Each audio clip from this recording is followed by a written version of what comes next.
particularly in the corporate area, and I know there are a number of different folks in the call from different backgrounds, but I think it'll be interesting for all of you, whether you sit inside a corporation in the marketing department or in the CSR department, or whether you're a nonprofit organization working with corporations or trying to partner with them, or even as a government doing public-private partnerships or trying to understand the role that companies play in society. We are seeing some really fascinating trends in the corporate space. First, companies are investing a lot of money in social impact work. Some of this is just from the sheer consolidation of companies. We have these super corporations now that simply based on their sheer size, the percentage of their revenues they're allocating, while maybe little, you're talking about in some cases $300–400 million a year, and in others billions over the course of years, in trying to solve social problems that make sense for the business. Some of this is going through cause marketing, some of this is going through corporate giving, some of this is going through corporate social responsibility and sustainability initiatives. But at the end of the day, there is a lot of pressure on companies to be less arbitrary about how they spend their money. This pressure is coming from shareholders. The whole ESG, social responsible investing movement, is starting to ask more rational questions of companies, not just, you know, congratulations for not being a tobacco company, we'll invest in you, but how are you using sustainability as a competitive advantage for your business? How are you driving better shareholder return? CEOs are asking questions like, why are we wasting all this money? How do we know the return on investment we're getting? And chief marketing officers and marketing departments are starting to say, well, hey, we have real problems over in our department. How do we leverage all of this unrealized value and social investments to help drive some of the business goals?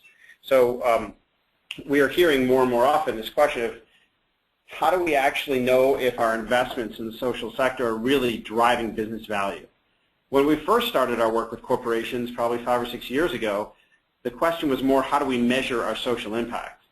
But frankly, I don't have a conversation with a company today that doesn't ask the question, how do we actually measure the business impact? So what's the ROI, and how do we know if we're making a difference for the business itself, not just for society? A lot of you have heard about the, the ideas of Michael Porter and shared value. We are seeing this drive towards shared value, coming up with both business and social value. I think that debate has been constructive. However, I found that to be fairly disconnected from the realities I see inside businesses, which is most of the companies we work with don't want to share value with anyone. They want to create business value by producing social outcomes that benefit society but also advance the business. So what we're really looking at is a shift in the role of companies in society from just doing marginally less bad things to really creating value for their consumers and their customers.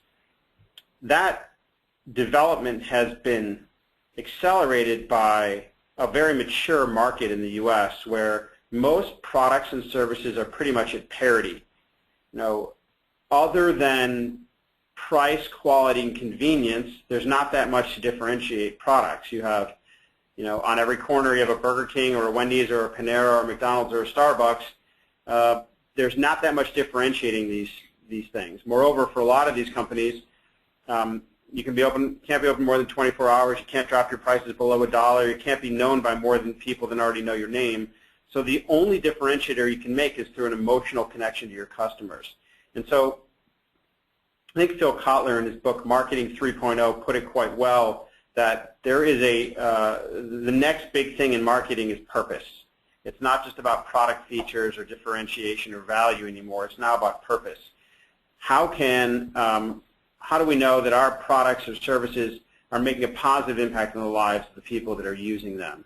And so you see this drive towards efforts to realize that social purpose. Some of them are cause marketing, some of them are intrinsic functional benefits to the products, but there is a drive towards using social impact as a differentiator in the marketplace. And I think that is compounded the pressure on the CSR and sustainability departments to be relevant to the business, in large part because the business needs your help to differentiate its products and to offer a more compelling value proposition to the consumer itself. So that's the focal point that's really driving a lot of our measurement work, is people want to know, are we having an impact on the consumer? And frankly, do the consumers care about all the CSR stuff we're doing? What we're finding under the hood inside a lot of companies is that we are ill-equipped to answer that question.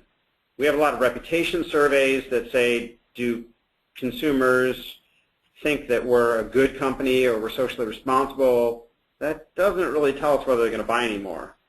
We have a lot of industry research from other CSR consultants and nonprofits and other peers that says, well, do you think this company is abiding by the Global Reporting Initiative, or do you feel like they're socially responsible?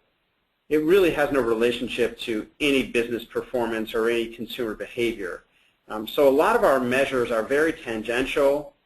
Frankly, I think they're underdeveloped for our field. We've been a long time coming and needing a reboot of measuring value out of CSR in this sector, and that's why you see so much academic research trying to link some element of CSR strategy to consumer behavior, but they almost all fall short in large part because we're either trying to make some sense out of environmental, social, and governance indicators, which are largely compliance-oriented, or we're trying to figure out from awareness or reputation if that has any correlation to behavior.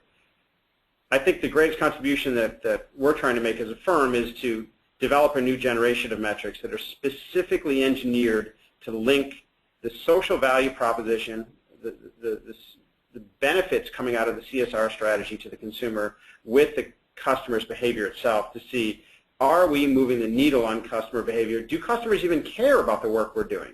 That's great that we have a recycling program, or that we're reducing our carbon footprint, or that we don't have kids in our factory, or that we're trying to give money to charity. But ostensibly, somewhere in the logic here is an expectation that consumers will care. And if they don't, that might be a really powerful input into rethinking what we're doing.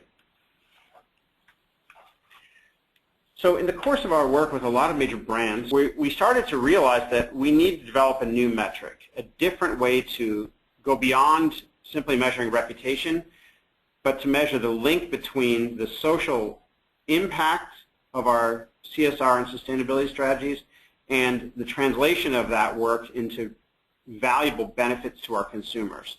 In other words, what would drive consumer behavior that's social impact in nature? So we really look at the intersection of these three things. One, what is the customer value? Meaning, what do consumers really care about, and what are their value drivers in a statistically derived, truly relevant sense? What are the social issues that impact those value drivers for them?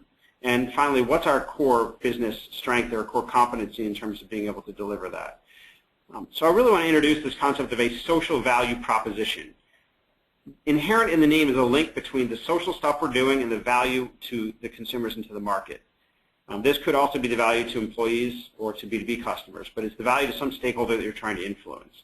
And that is inherent in the design of this is a conception that is linking our efforts with some value or some bundle of benefits that are being delivered to a set of stakeholders. And that's specifically what we've been working to measure here for you today.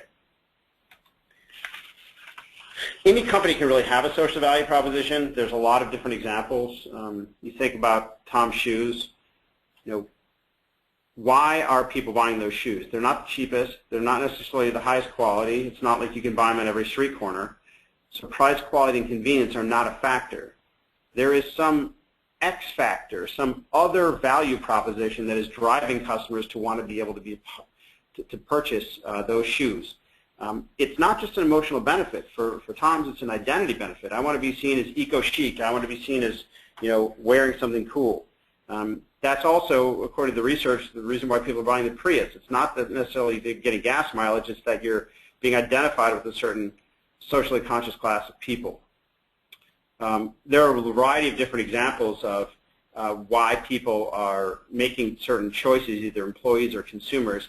But it comes down to there is a quantifiable value proposition that is being translated through the products, through the brand, to the customer. And we have to be able to put our finger on it and not dance around it.